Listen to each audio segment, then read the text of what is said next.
Hola,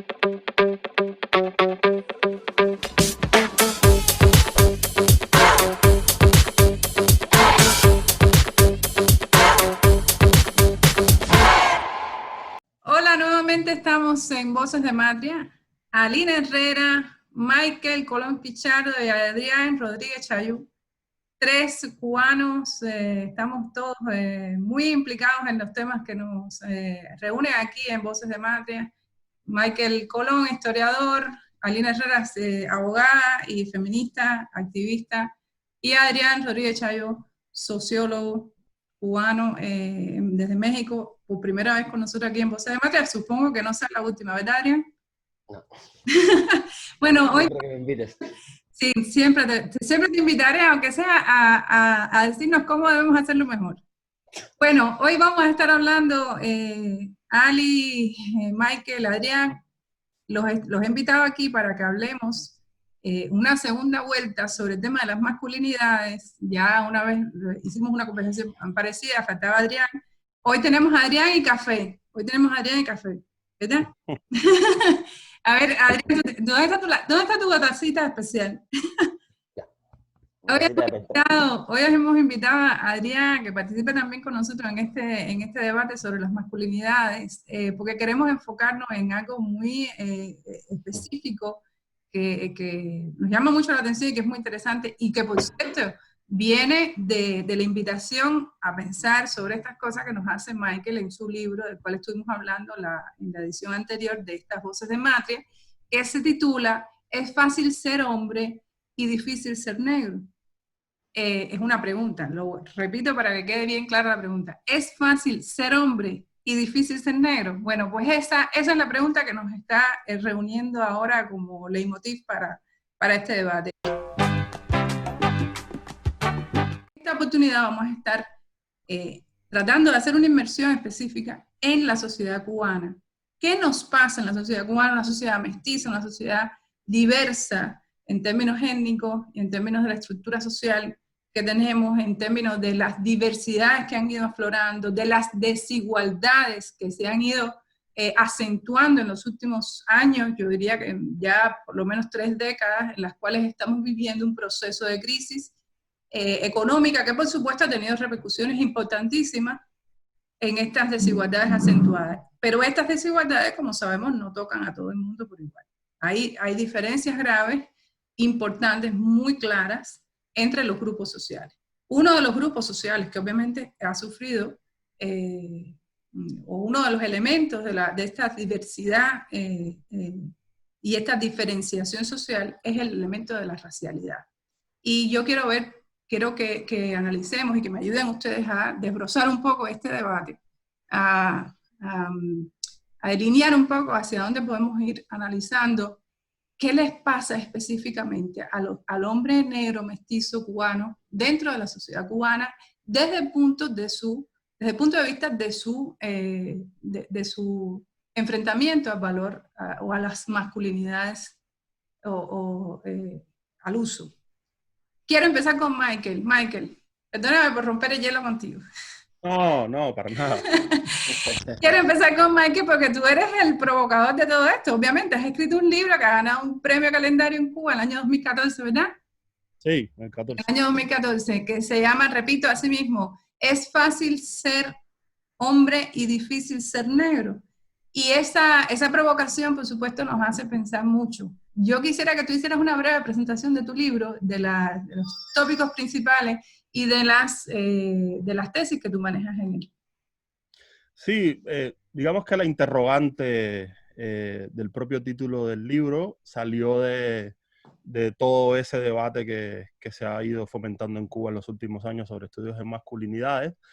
Y justamente unos años antes, en 2010, salía el primer libro que de alguna manera recopilaba todo ese debate que se había desarrollado en Cuba en los 90 y en toda la primera década del siglo XX, siglo XXI, perdón. Y entonces justamente en esa investigación, que es la de Julio César González Pagés, Macho, Varón, Masculino, Estudios de Masculinidades en Cuba, pues había una de las tesis que presentaba el libro, era que la masculinidad hegemónica en Cuba es representada por los hombres heterosexuales, citadinos y blancos. Y entonces, a partir de esa propia afirmación que se recogía en esa investigación, fue que de alguna manera nació la interrogante que luego desglosamos en el libro. Y entonces, a partir de ahí, pues la idea en el libro, más o menos de manera general, era como buscar los antecedentes históricos que de alguna manera han contribuido a que en la sociedad cubana contemporánea los hombres negros todavía sigan, digamos que desarrollando sus vidas sobre la sombra de ciertos estereotipos y ciertos mitos que están directamente relacionados con la manera en que proyectan sus masculinidades, por decirlo de alguna manera. Entonces, decidimos incluso la fecha histórica que recoge el libro, que es 1898-1912, porque justamente sabemos que esos primeros años del siglo XX cubano fueron fundamentales en la reconfiguración de la idea martiana de una Cuba sin negros ni blancos. Entonces, a partir de ahí, pues una cosa era ideológicamente lo que se había proyectado o cómo se quería proyectar esa nueva nación, esa nueva república cubana que nacía en aquel entonces, pero por otro lado, luego en la práctica, lo que hace el libro es analizar y desglosar cuáles fueron los aspectos que desde el punto de vista racial condicionaron la manera en que, o sea, particularmente la investigación aborda a los hombres negros, obviamente que las mujeres negras también tuvieron que bregar con otras dificultades, pero precisamente lo que intenta el libro es cómo mostrar las peculiaridades de esos primeros años de la República que condicionaron luego la idea de los mecanismos que en la Cuba contemporánea todavía sobreviven sobre la raza, los estereotipos raciales y los prejuicios raciales. Eso significa, por ejemplo, que cuando tú hiciste ese recorrido y ese análisis tengo la impresión de que has llegado a una conclusión que se podría sintetizar de este siguiente modo. Las masculinidades hegemónicas convierten en periférica la masculinidad racializada. Sí, obviamente. Bueno, perdona, continúa, me estabas No, preguntando sigue, algo. sigue tú. Sí, sí. Digamos que hay tradiciones de otros estudios, sobre todo el ámbito latinoamericano, que han abordado este tema, sobre todo en el ámbito académico colombiano. Hay varios estudios que han profundizado al respecto, pero sí, esa configuración de la sociedad cubana que pone como hegemónico al hombre blanco, obviamente que condiciona la idea de cómo piensa la sociedad cubana a los hombres negros. Y entonces, eso ha propiciado que todavía en la actualidad, o sea, en la sociedad cubana actual, la idea de hombre negro esté matizada por varios estereotipos que están directamente vinculados a la idea de ser hombre negro, que tiene que ver con la idea del pene grande, que es un estereotipo bastante marcado dentro de la sociedad cubana, porque de hecho cuando nosotros abordamos el libro ya habíamos hecho como trabajos previos y habíamos logrado hacer como algunas encuestas en las que se pudieran reflejar cómo la sociedad cubana de alguna manera, digamos que lidiaba con esos estereotipos que condicionaban la vida de los hombres negros, como este que mencionaba y muchos otros.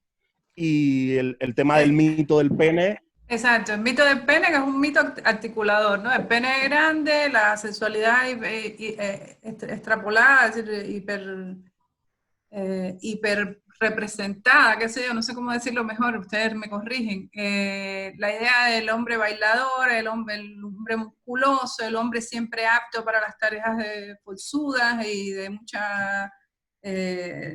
con mucha necesidad de energía. Esa es la idea del hombre negro, que además podemos ver ese estereotipo, ¿no? Bastante... Sí, es lo que bastante condiciona de presente. alguna manera la idea que tiene que ver con la masculinidad del hombre negro, cuáles son los aspectos que la caracterizan. Esa idea condiciona, Lina, te pregunto a ti, esa idea, esos estereotipos condicionan las formas en que las mujeres vemos también a los hombres negros en Cuba, ¿sí o no? Hay un Tomidac ahí, hay un juego de representaciones, ¿no? Ali. Sí, hay algo que él estaba mencionando, que ha sido el recorrido histórico. ¿Se escucha? Sí, se escucha. El recorrido histórico por el cual se ha construido esta idea de ser un hombre negro, de los sujetos masculinos negros. Y todo, o sea, es importante comenzar diciendo que esta mirada, por lo menos en América Latina, en Abya Yala, está determinada por el proceso de esclavización de las personas, ¿no? De las mujeres y hombres negros que eran prácticamente un intermedio entre personas y animales, estaban deshumanizados, estaban desgenerizados prácticamente.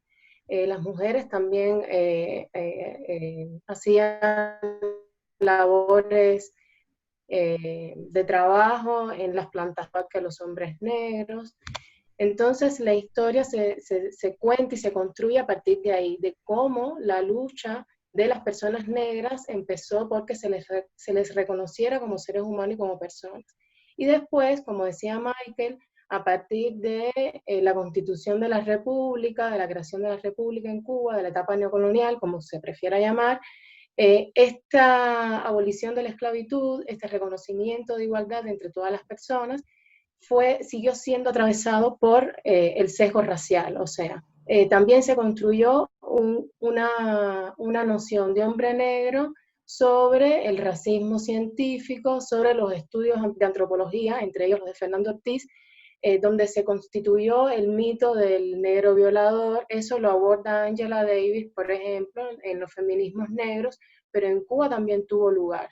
Esas imaginerías de la época donde se construía el hombre negro estupidizado, infantilizado, grosero, bruto y además delincuente y además violador. Entonces la interacción y la construcción del sujeto masculino negro no está identificado únicamente con la clasificación de sus genitales, sino está atravesado también esa construcción de género por cuestiones raciales y por cuestiones de clase. Entonces, esto lo venimos trayendo hasta nuestros días, por más que al triunfo de la revolución se hayan cometido políticas de prohibición de la segregación institucional, del racismo institucional, son cosas todavía adheridas a la sociedad cubana, que todavía sigue viendo a las personas negras, y en particular al hombre negro, como sujetos inferiores y particularmente proclives a la delincuencia, al mal comportamiento social, y eso tiene una historia, y es lo que estaba hablando Mike.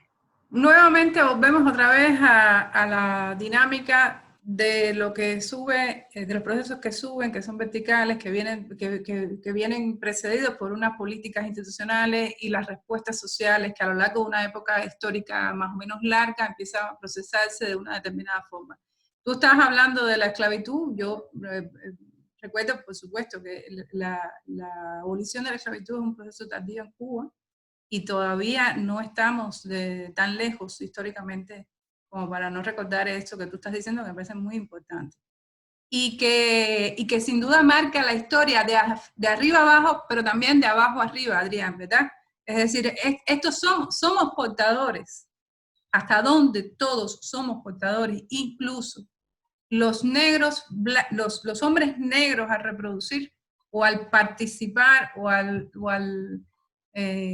recibir sin resistencia esos patrones estereotipados que los juzgan, que los colocan en unas casillas, en una manera de representarlos frente a otras masculinidades posibles, por ejemplo la del hombre hegemónico, blanco, heterosexual, y también frente a las feminidades, a las mujeres, a las maneras de ser mujer. ¿Cómo tú ves ese proceso de arriba abajo, de abajo arriba? ¿Qué pasa con nosotros también con eso? No es un problema solamente institucional. No, evidentemente no es un problema institucional. De hecho, eso es lo que prácticamente te ha demostrado la historia. Por lo que decía Michael y Alina, yo sí considero que para pensar este tipo de temas, ¿no? Nosotros tenemos que tener en cuenta la historia de Cuba, ¿no? Si nosotros nos ponemos a pensar la historia de nosotros, si las comparamos por lo menos lo que es la historia, ¿no? De esto que se conoce como Cuba o de la nación cubana, es prácticamente infantil todavía. Cuando digo infantil lo digo en términos históricos, ¿no? en un tiempo ¿Te refieres determinado. a un corto tiempo? Sí, a un corto de tiempo. O sea, la Estamos historia de naciendo Cuba como más o menos nación. empieza en 1492 hasta ahora, ¿no? Hasta el momento que estamos ahora. Entonces, evidentemente, esos procesos de esclavización o ese proceso de esclavización o cómo se conformó, ¿no?, la historia de Cuba sobre un patrón racial, sobre una estructura racial que en algún momento estuvo institucionalizada, independientemente del proceso, vamos a decir, posterior que viene con la etapa de la independencia, ¿no?, o esta etapa de la república, muchas cuestiones se mantienen, ¿no?, independientemente que tú no puedas encontrar eso expresado en cuerpos de leyes, ¿no? Eso está ahí a nivel simbólico, eso ha atravesado la estructura social cubana desde su surgimiento hasta el día de hoy, y frente a eso, y ahí es que yo considero importante el libro de Michael, ¿no?, y esta pregunta que nos trae a debate, ¿no?, es el tema, bueno, es difícil ser hombres, ¿no?, y también, o es difícil también ser negros.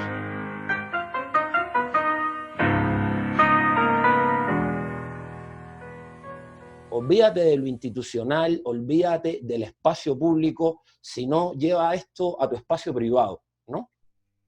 Y entonces, ¿cómo yo lidio con esto? ¿No?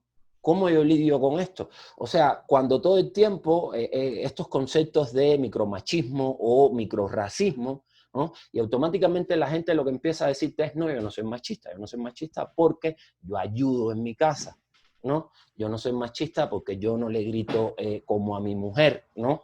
Pero por el otro lado también comportas prácticas machistas. Es lo que yo siempre digo, ¿no? O sea, si yo soy un hombre que nació, ¿no?, en la segunda mitad del siglo XX, ¿no?, prácticamente toda mi socialización, ¿no?, y evidentemente fue una socialización machista, ¿no?, de alguna manera, independientemente que yo tenga otro caso especial por mi madre, ¿no?, pero yo he tenido prácticas machistas. O sea, yo no puedo rehuir a eso, ¿no? Yo no puedo rehuir a eso. Yo lo que pienso, ¿no?, que también uno debiera, principalmente los hombres, ¿no?, que es lo que más o menos estamos debatiendo acá, es un proceso de interiorizar, ¿no?, o sea, prácticas determinadas y discursos determinados que están sucediendo en la realidad y que eso te ayude a hacer un cambio, ¿no? Pero si ese cambio no empieza en los pequeños espacios a partir de los cuales tú te mueves, ¿no?, todo lo otro queda en el vacío, porque ¿qué es lo que nos ha demostrado la realidad, ¿no?, hasta ahora? Te puedes encontrar a un hombre con un discurso feminista y de apoyo, ¿no?, a las causas feministas importantes, ¿no?, pero después ese hombre puede tener prácticas machistas. Entonces, ¿cómo tú lidias con eso?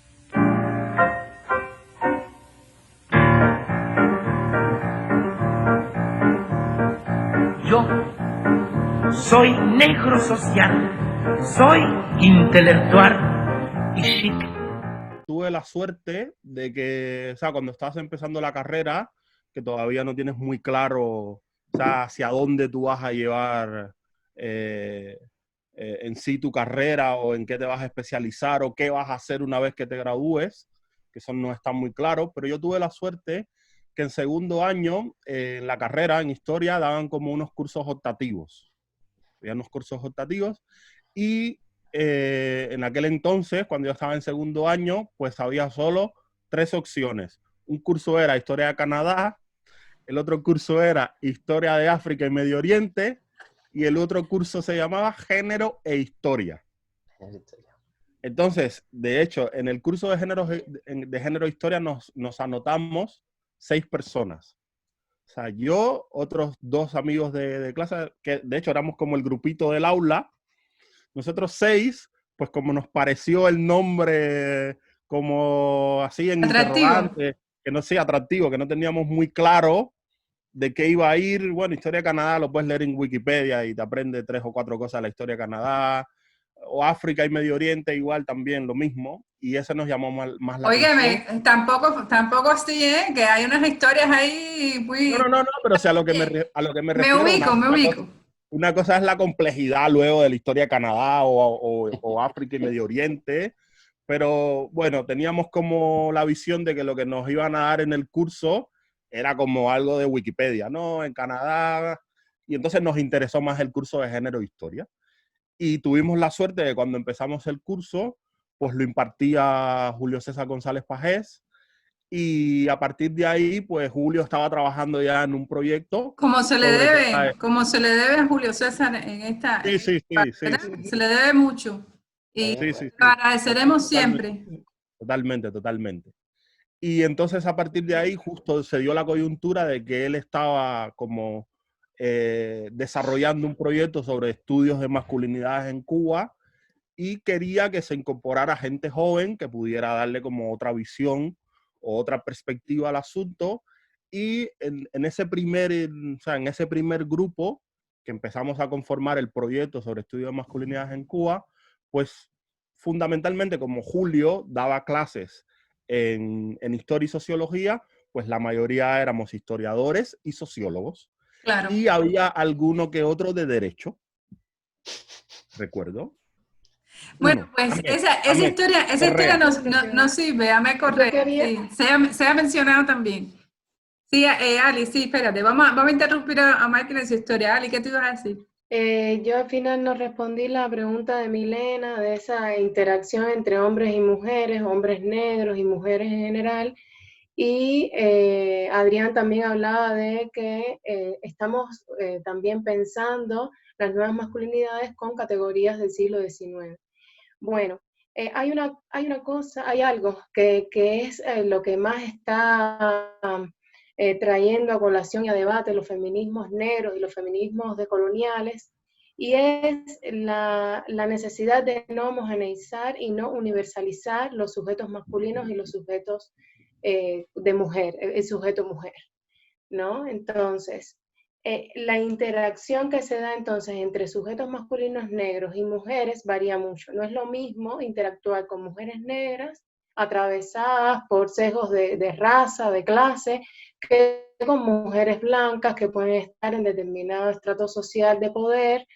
¿Por qué? Porque esta misma masculinidad negra ha sido construida, este mito del hombre negro violador ha sido construido también con cierta referencia hacia las mujeres blancas, que los hombres son violadores innatos y sobre todo prefieren las mujeres blancas.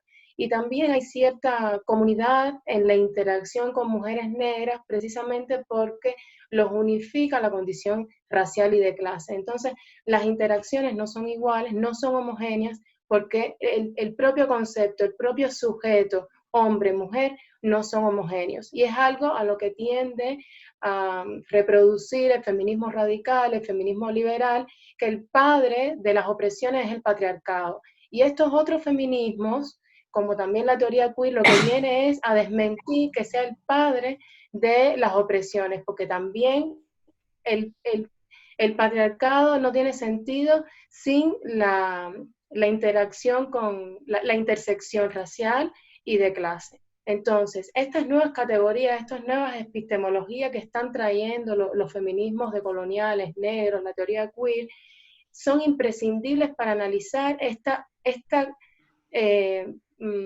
variabilidad de sujetos masculinos. Porque a veces pensamos en sujetos masculinos únicamente con las disidencias sexuales o las disidencias de identidad de género, pero también, y es lo que están confirmando estas feministas, estas otras masculinidades están atravesadas por un racismo y por un clasismo sistémico. Hablando de sistema mundo, hablando de no siempre por ser mujer y blanca y tener un escalón de poder, no siempre te va a atravesar la opresión del patriarcado como la principal opresión, porque allí donde está sentada esa mujer negra, esa mujer blanca, puede estar debajo de ella confluyendo una serie de opresiones, no necesariamente de mujeres nada más, sino también de mujeres y hombres racializados, empobrecidos, proletarizados. Entonces, es compleja la dinámica y es necesaria abordarla de manera integral, porque si no nos quedamos en un feminismo minimalista y en un feminismo y en unas masculinidades capilares. Entonces es importante hablar de toda la complejidad que lleva a hablar del sujeto masculino negro y su interacción con feminismos, con mujeres, porque no hay una homogeneización ni una universalización de estos sujetos. Eso era lo que más o menos quería concatenar. Alina nos está haciendo una advertencia que te agradezco mucho, Alina. Yo pienso que sí, que el debate, que cualquier debate sobre este tema tiene que partir de esto que tú estás apuntando. Y por eso yo mencionaba al principio, cuando iniciábamos el tema, que todos estos conflictos tienen una cara distinta en la contemporaneidad cubana. Es decir, el libro escrito por Michael es un libro que aborda un proceso histórico cubano del siglo XIX. Pero ¿qué pasa hoy en Cuba? Pasa que estamos viviendo una crisis que ha puesto en una situación de mucha debilidad y de mucha desigualdad a ciertos grupos sociales en Cuba. Y ahí vuelvo otra vez entonces a la lógica que Alina nos está tratando de alertar sobre ella. No, el origen de muchos de estos problemas, por supuesto, no tienen necesariamente que estar reducido o verse reducido a un problema de la relación de poder patriarcal, sino que pasa por una relación de subordinación de clases, de grupo, frente a la función del trabajo, frente a la función de la creación de riqueza y de la apropiación de la riqueza. Y recordemos, por supuesto, nuestras extracciones filosóficas. Entonces me parece muy bien que hablemos eso, Ali, te lo agradezco nuevamente, porque a veces se nos va la olla, como decimos, pensando en que todo esto tiene que ver. Pero yo le preguntaba a Michael, fíjate, yo le preguntaba a Michael, porque yo quería saber si él primero se había provocado a sí mismo por un factor de comprender la opresión y la relación de desventaja de mujeres y hombres, comprender los feminismos. Me imaginaba yo un muchacho joven llegando a la Universidad de La Habana y metiéndose en estos temas de cabeza y tratando de educar y comprender su situación, en primer lugar como hombre, desde las herramientas que le da el feminismo, y luego también comprender las realidades suyas del hombre negro y mestizo en Cuba, de esas masculinidades aprendidas y esas masculinidades asentadas en el sentido común. Desgraciadamente me parece como si fuera un costroso, ¿no? Como si fuera una cosa ahí muy difícil de quitar. Tú mencionabas a Fernando Ortiz y todavía estamos lidiando con muchas de las cosas que explicó, algunas no tan bien, otras muy bien, sobre el negro cubano. Adrián, tú eres sociólogo, por eso yo vuelvo contigo a la visión del sociólogo. ¿Qué nos pasa como portadores de esta? Tú hablabas ahorita de los micromachismos, del cambio pequeño instalado en cada uno de nosotros. ¿Qué nos pasa? ¿Por qué reproducimos una y otra vez? Siguiendo la lógica de Alina, tiene mucho que ver con el contexto social, por supuesto. O con la propia historia, ¿no? Yo te hablaba desde el principio, ¿no? Que, o sea, desde 1942 hasta el día de hoy, la estructura social cubana está matizada por el color de la piel, ¿no? Independientemente de las cuestiones de clases, ¿no? Porque de hecho te puedes explicar las cuestiones de clases a partir de una cuestión, o sea, de la posición de clases a partir también de una cuestión de poder, ¿no? O sea, da lo mismo que sea colonia, neocolonia, revolución, ¿no? Este proceso ahora, cuando tú miras la estructura de poder, siempre ha sido blanca. Siempre ha sido blanca. No hay o sea, hay un poder macho, blanco. Claro. Lo mismo que decía. O sea, es que ese es el problema. Era, creo que lo mismo que apuntaba Michael, ¿no? A ver, cuando yo empiezo a escuchar el término de masculinidades, ¿no? Y recuerdo que también al principio con todo el debate acerca de género, de verdad que hay que agradecerle mucho a Julio César González Páez, porque él fue el primero, por lo menos en la Facultad de Filosofía e Historia, que introdujo estos cursos de géneros como optativos. De hecho, fíjate que no estaban ni en la currícula, ¿no? Ni en la currícula. Y yo te voy a hacer y te voy a ser sincero, yo no entraba porque yo pensaba, ¿no? Que eso, o sea, a lo que iba era lo mismo, ¿no? Hay una situación de desigualdad, ¿no? A partir de tu condición de género, ¿no? Y de ahí para allá yo creo que tú no me vas a decir absolutamente más nada. De hecho, terminaba discutiendo en el muro de la facultad, ¿no?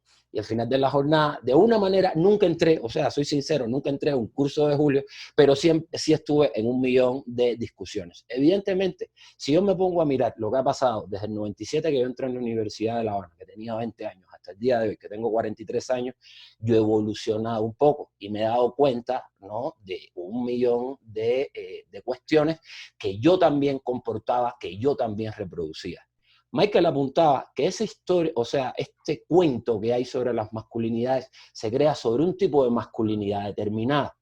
Y ahí la primera pregunta que se hace un negro, ¿no? Bueno, ¿y dónde yo entro ahí? ¿No? ¿Dónde yo entro? Como mismo también le pasa a las mujeres negras con el tema del feminismo, ¿no? ¿Dónde yo entro aquí? En este cuento. Y ese debate ahora sí, como bien dice Alina, se ha desarrollado teóricamente, se ha decolonizado, otro concepto muy importante actual, ¿no? Pero en algún momento, y te estoy hablando 2000, o sea, no te estoy hablando hace 50 años atrás, no estaba. No estaba. Entonces, evidentemente, ahora vamos a pensar esto a nivel de cómo lo está asumiendo la sociedad cubana, de cómo lo está asumiendo un hombre que no tiene por qué tener elementos teóricos para enfrentarse a eso, y simplemente lo que ve, o sea, eso que ustedes comentaban en las otras sesiones, ¿no? Dentro de la sociedad cubana hay un criterio, yo creo, sedimentado y es mayoritario, de que el tema del género es una batalla entre hombres y mujeres, ¿no?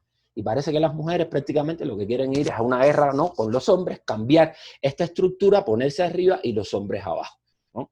Ahora, la gran pregunta para mí es explicar por qué sucede eso, ¿no? De entrada, el concepto de raza es anacrónico para analizar lo que está sucediendo ahora, ¿no? Y es lo mismo también que pasa con el tema de las masculinidades. Ahora, yo también en algún momento cuando veía el tema de las masculinidades hablaba también mucho de las disidencias sexuales y me hacía la misma pregunta, ¿no? ¿Dónde queda el problema del negro? Yo creo que hasta el libro de Michael, ¿no? Hasta el libro de Michael, en algún momento, vamos a decir, sienta un precedente para discutir este tema, ¿no? O sea, no es quitar lo otro, yo no estoy hablando de un problema de jerarquía, este problema es más importante que el otro, ¿no? O el otro, sino todos los problemas tienen el mismo significado, tienen la misma importancia para atenderlos, ¿no? Para atenderlos, pero ahora, ¿cómo tú lidias con eso a nivel de la sociedad cubana? Discúlpame que te interrumpa, ¿no? Porque sí, podemos tener muchas políticas institucionales, de hecho, fue lo mismo que pasó con el tema de la raza, ¿no? Pensábamos que el tema de la raza la íbamos a resolver simplemente con desmontar la cuestión institucional, ¿no? Y seguimos arrastrando los mismos problemas. Es lo mismo también que pasa, o sea, la gran pregunta es, bueno, ¿cómo este discurso, ¿no?, puede llegar a la sociedad? Y es más complejo. Mira, y mucho más para el negro. Vamos a hacer una pausita ahora mismo y enseguida regresamos. Justamente vamos a quedarnos ahí en esa pregunta, Adrián. ¿Cómo queda el negro? ¿Qué pasa con todo esto que estás diciendo? Y el problema específico de la racialidad.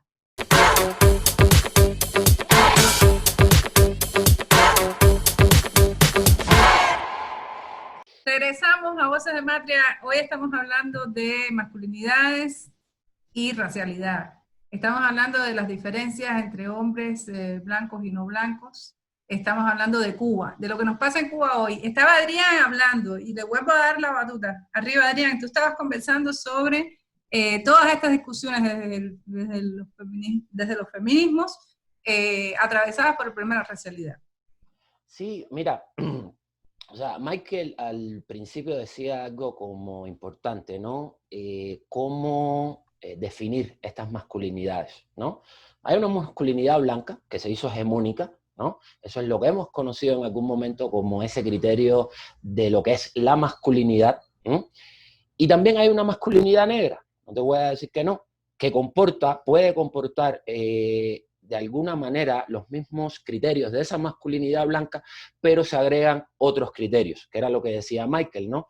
La cuestión referida a la sexualidad, la cuestión referida a el baile, a la música, ¿no? ¿Sabes? No se concibe un negro que no la tenga grande, que no sepa bailar y que no sepa tocar un instrumento. Y principalmente tiene que ser un tambor, ¿no? O unas claves, ¿no? ¿No me escuchan?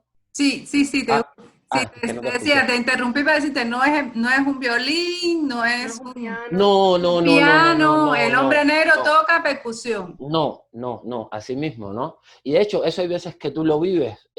Yo recuerdo cuando yo llego acá a México, ¿no? Y sales con tus amigos, de alguna manera, ¿no? Viene alguien automáticamente y hay un lugar de bailar, siempre te van a buscar a ti, ¿no? Entonces, no se concibe que un negro diga, no voy a bailar contigo, o yo no sé bailar, ¿no? O yo no sé bailar. Entonces, todo eso, de alguna manera, conforma, o sea, una masculinidad o una trayectoria, eso está influido por la familia, por el propio sistema educacional, que también lo es. No te digo a nivel de la maestra diciéndotelo, pero sino en la interacción, ¿no? Que se dan entre iguales y principalmente con los mayores, ¿no? Pero los negros también tienen otro problema más duro, más complejo. O sea, si los blancos, o sea, si los hombres no lloran, ¿no? O sea, un negro llorando, no, eso es imposible, Imposible. ¿no? Eso es imposible. Un negro tiene que ser, a la hora de una discusión, el negro siempre tiene que estar adelante, ¿no? O sea, eso es lo que te exige tus iguales, ¿no? Algo que explicaba Michael en el otro programa, ¿no? Porque también hay veces que el grupo, ¿no? De alguna manera te presiona a un comportamiento determinado y estás ahí. O sea, y eso se ve en todo nuestro proceso de socialización, ¿no? En todo este proceso en el cual nosotros nos vamos conformando. Mira, fíjate si esto es más complejo en la sociedad cubana, que yo recuerdo en algún momento, y Michael creo que puede hablar mucho más de eso, el tema de los metrosexuales, ¿no? Cuando sale o sea, esta onda, ¿no? De los hombres en el cuidado, del cabello, de la piel, de las manos, ¿no? Al blanco se le acepta de alguna manera. Ahora, al negro, automáticamente, ¿no? Y discúlpenme la palabra, tú eres maricón o estás flojito, ¿no? Mírenlo en el tema de la queratina, ¿no? O sea, el problema del pelo, ¿no? O sea, cuando tú ves a los negros en una estética, ¿no? Eso siempre te trae como, o sea, a la sociedad cubana y al hombre cubano, ¿no? Eso le trae un conflicto determinado. Y ahí está la frase, ¿no? Que prácticamente parece que los hombres negros no pueden tener una identidad sexual diferente, ¿no? O en otras palabras, no pueden ser gay. O sea, es porque no se espera, eso es una cuestión de las masculinidades blancas, ¿no? O de los blancos, de alguna manera. Y entonces ahí es donde yo digo que el tema se hace, no el tema, o sea, la realidad es bien compleja. O sea, lo que está pasando en Cuba con todos estos temas de la masculinidad y el feminismo es complejo. Y principalmente por lo que apuntaba Alina anteriormente. En primer lugar, porque ha habido una transición y hay nuevas categorías para entender este fenómeno que dinamitan todo lo anterior. Y hay gente que no quiere salir de sus posiciones de comodidad, ¿no? Imagínate que tú tengas 40 años, que tú estés socializado todo el tiempo en esto y evidentemente te están hablando de que tienes que tener una masculinidad distinta, tu relación con tu pareja, la relación con tus compañeras de trabajo, la relación con las mujeres en sentido general tiene que ser totalmente distinta. ¿Y qué está sucediendo? Hay un atrincheramiento, ¿no? De posiciones. Y eso, una manifestación de eso a nivel social, lo puedes ver en todo el debate que se ha suscitado en torno a o sea, el debate en la Constitución con el artículo, ay, se me olvidó el nombre, 68. el artículo 68, ¿no? O sea, ves por primera vez, creo yo, en la sociedad cubana, ¿no? A un grupo homogéneo, organizado, ¿no? Mostrando un brazo, o sea, mostrando un poder muy grande para discutir con todas, vamos a decir, esas cuestiones. Y no es un problema solamente del feminismo, hay una cuestión ahí que también entra con el tema de las masculinidades, ¿no? El hombre tiene que ser el proveedor, el hombre tiene que ser ese macho alfa, ¿no? En la casa, y entonces, ¿qué me están diciendo estas feministas, ¿no? Eso es completamente, eso que estás diciendo, todos esos estereotipos están en la semilla de estos discursos sobre la familia original, sobre el sostenimiento de los patrones tradicionales. Público, lo privado. Exacto, es decir, el hombre en el espacio público, la mujer en el espacio privado, el hombre relacionado con la cultura, la mujer relacionada con la emoción, la naturaleza, la emoción en el campo femenino, y ahí mismo también están los elementos de estas masculinidades racializadas, estas masculinidades atravesadas por elementos de la racialidad. Alina, tú estabas hace rato haciendo así. Porque a propósito de lo que estaba hablando Adrián y de lo que tú preguntaste, el poder es macho blanco. Sí, el poder es macho blanco, y por eso cuando uno hace referencia al androcentrismo, ese androcentrismo es un hombre heterosexual, cis, blanco, propietario. Entonces, allí, en esa categoría, no entran todos los sujetos masculinos.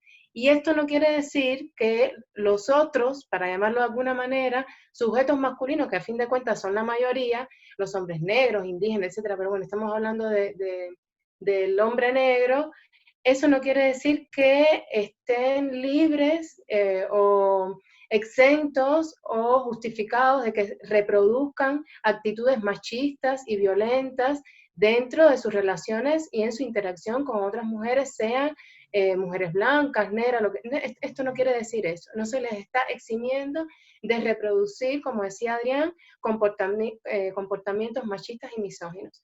Ahora, él decía otra cosa, pareciera una guerra entre sexos. Esto, lo que te quieren vender, a pesar de que el feminismo radical, el feminismo materialista, sí, el feminismo materialista francés, el feminismo liberal, hayan planteado y nos hayan dado tantas herramientas para comprender el género y el patriarcado, también contribuye a esta idea de que los géneros son dos, son binarios y es dicotómico e irreconciliable. Entonces es lo que decía, las mujeres negras, hombres negros, cómo se ven esas masculinidades y cómo se ve en ese feminismo, no se nombra. Entonces esta discusión no es para fragmentar, y esto hay que dejarlo claro.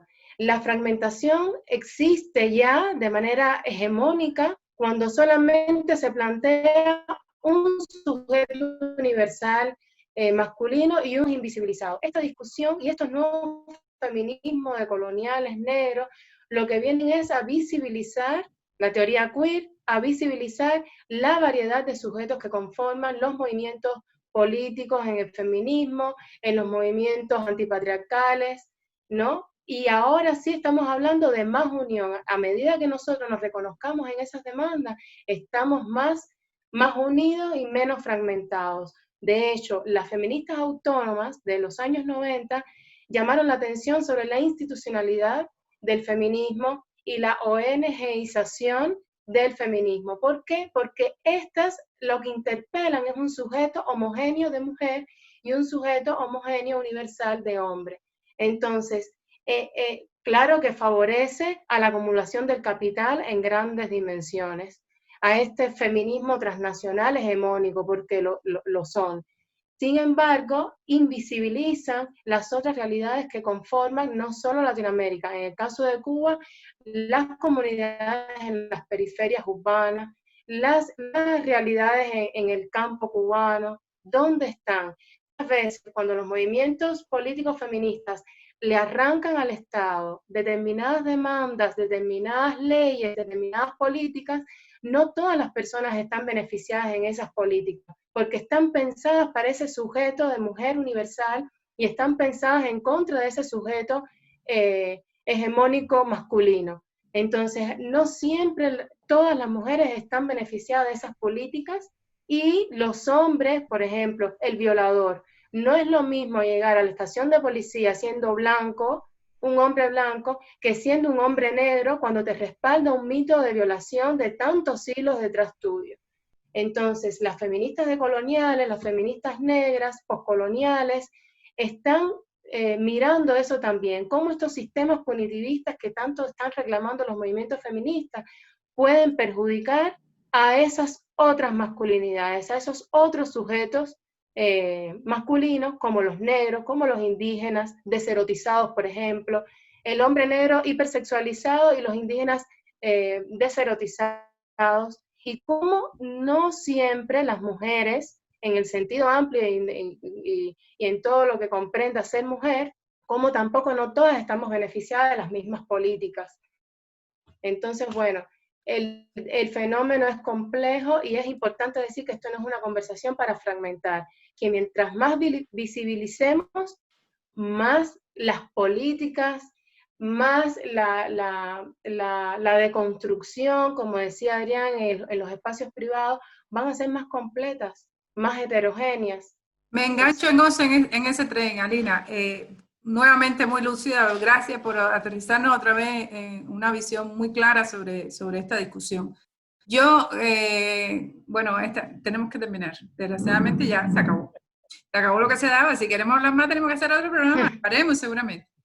Pero lo que yo quisiera es que antes de terminar, a mí, que me estoy educando en todos estos temas, que estoy entrando de la mano de ustedes a todas estas discusiones, me resulta muy claro, no sé si ustedes me podrán corregir o no, que una manera muy, muy eficiente, muy efectiva, un camino muy, muy probable de liberación del sujeto negro, de emancipación de esos estereotipos que son opresivos, de esas marcas que definen una especie de destino preestablecido para el sujeto negro entre una sociedad clasista y desigual como en la que vivimos.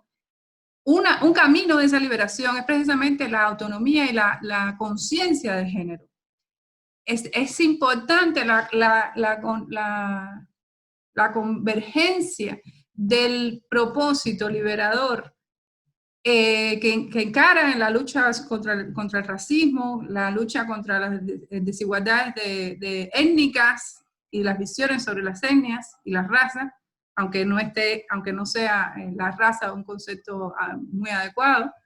Es importante la convergencia entre esto y toda esta discusión sobre género que estamos teniendo. De alguna manera volvemos otra vez, o vuelvo yo a comprender, y ustedes me dirán, que el problema de los géneros, el problema de cómo somos, de cómo nos comportamos socialmente desde esa instancia, nos da, una vez que lo asumimos críticamente, una vez que interpretamos críticamente lo que nos ocurre, estamos mucho más preparados para abordar otras realidades de desigualdad y otras realidades de opresión que nos limitan como seres humanos y como sociedad. ¿Es cierto o es falso todo esto que he dicho, Michael? Vaya tú. Sí, obviamente que la dimensión de género presenta muchos cuestionamientos, hace que uno internamente pueda hacer muchos cuestionamientos, sobre todo a partir de la impronta de todo lo que nos rodea. Pero luego,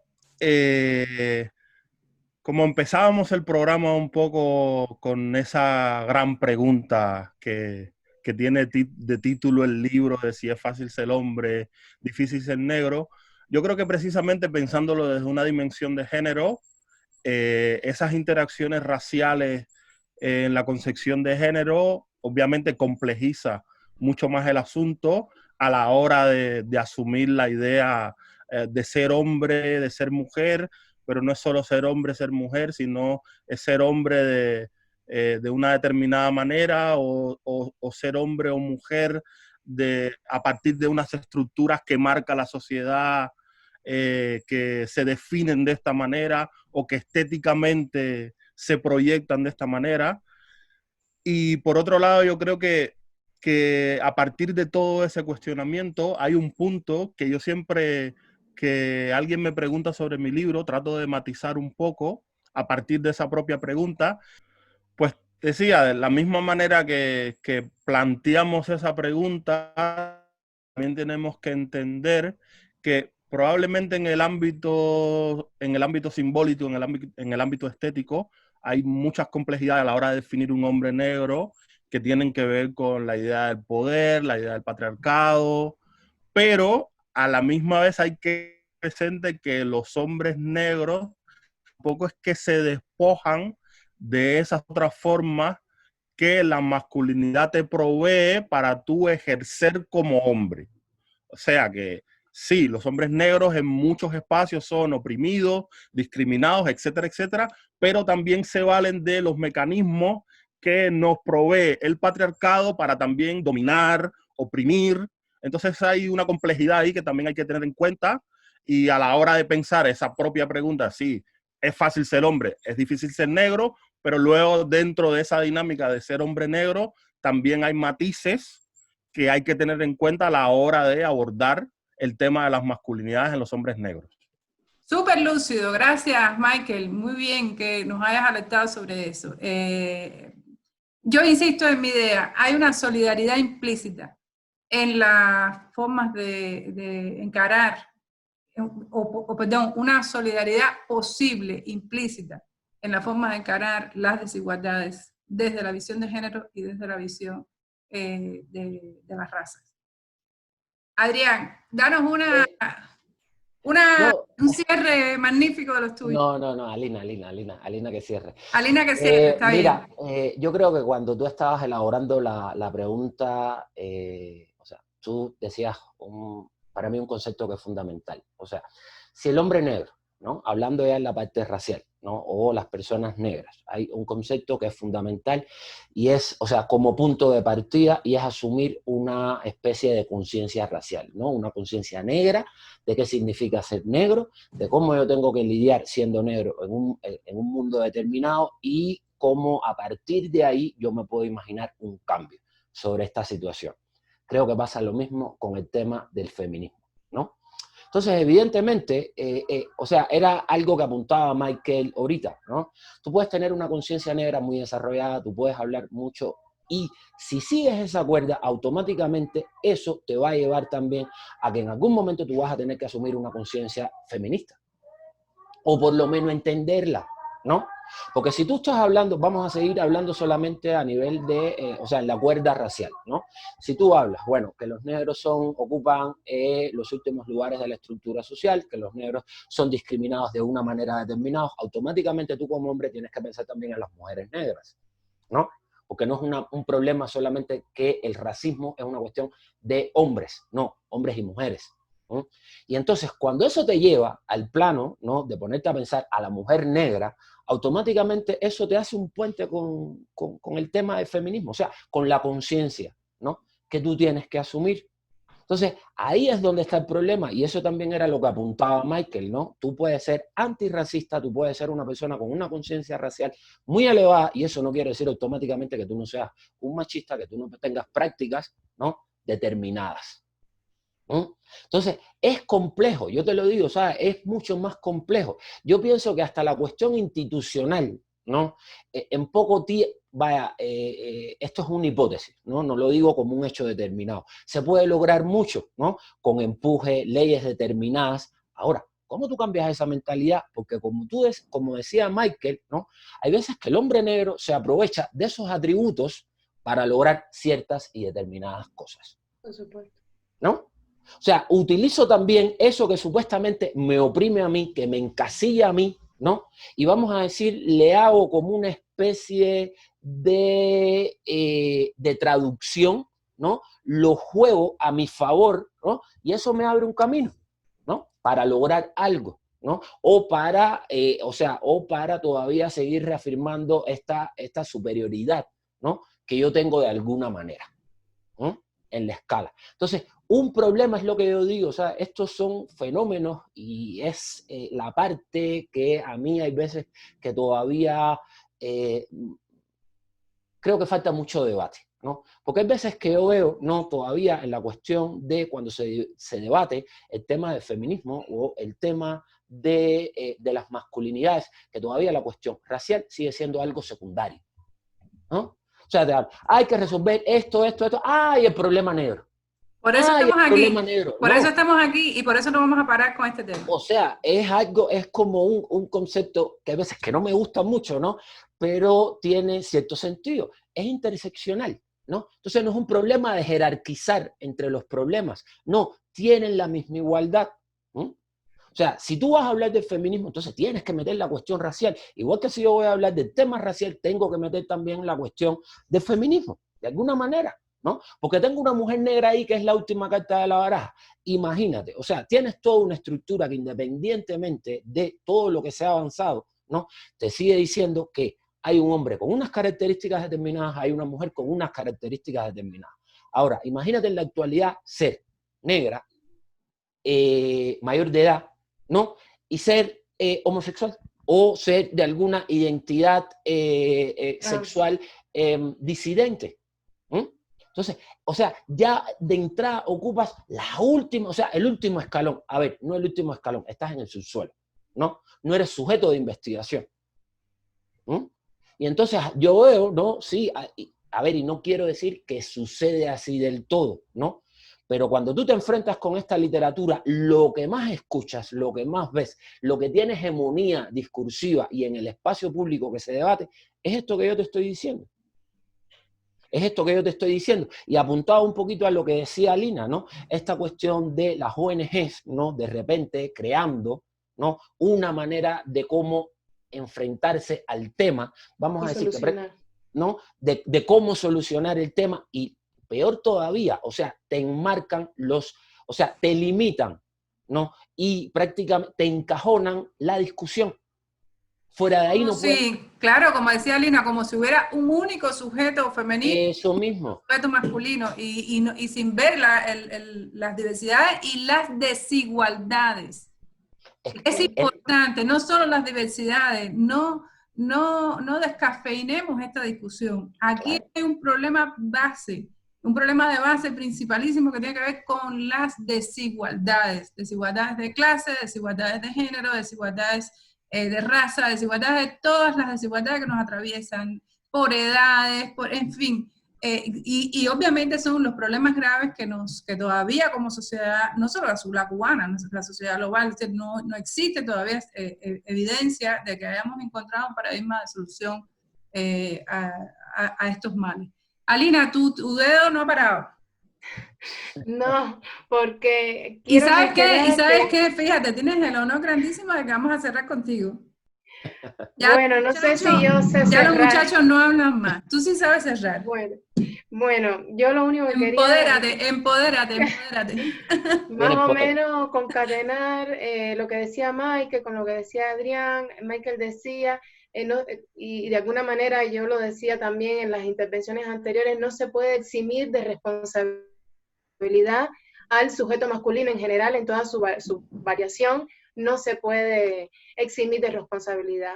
Están bajo el mandato de masculinidad y estamos insertados todos en un sistema patriarcal. Y otra cosa que dicen las feministas negras decoloniales, no me voy a cansar de nombrarlas porque son fabulosas en todas las epistemologías que nos ofrecen para poder analizar estos fenómenos.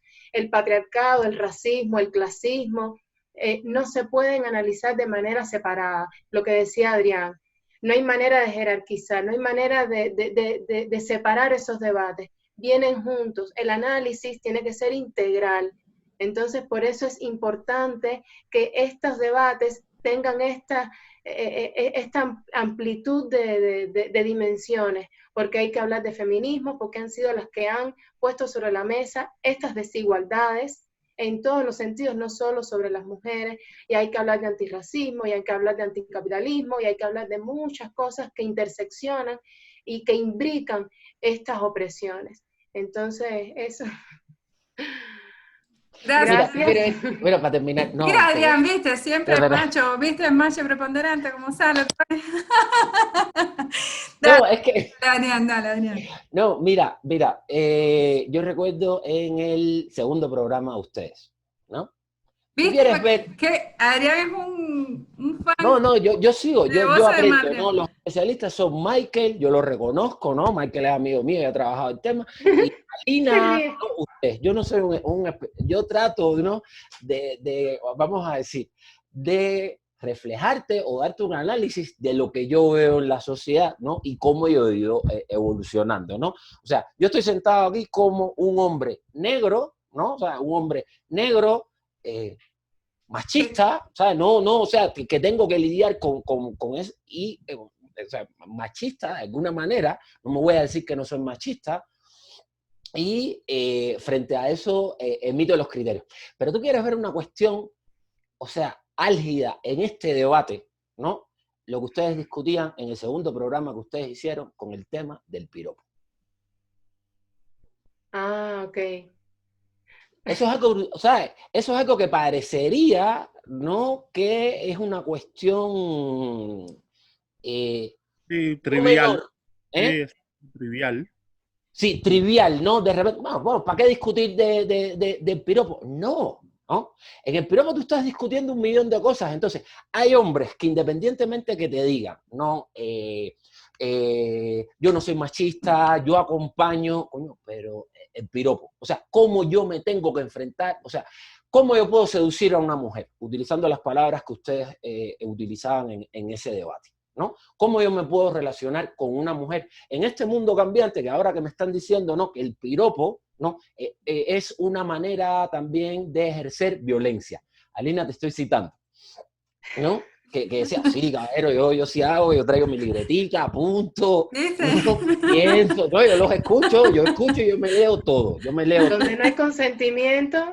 Donde no hay Mira, consentimiento. el hombre entonces, en el piropo no te saca la cita para seguir hablando contigo, es una demostración de poder, no te saca el teléfono, no vas a ver más a esa mujer, no es seducción, es un acto de superioridad, es un acto jerárquico. Sí, pero mira, a ver, yo te diría, y ustedes establecían, tú y Ailín, ¿no? Por lo que yo lograba interpretar, ustedes establecían un debate, o sea, una separación entre lo que es la seducción.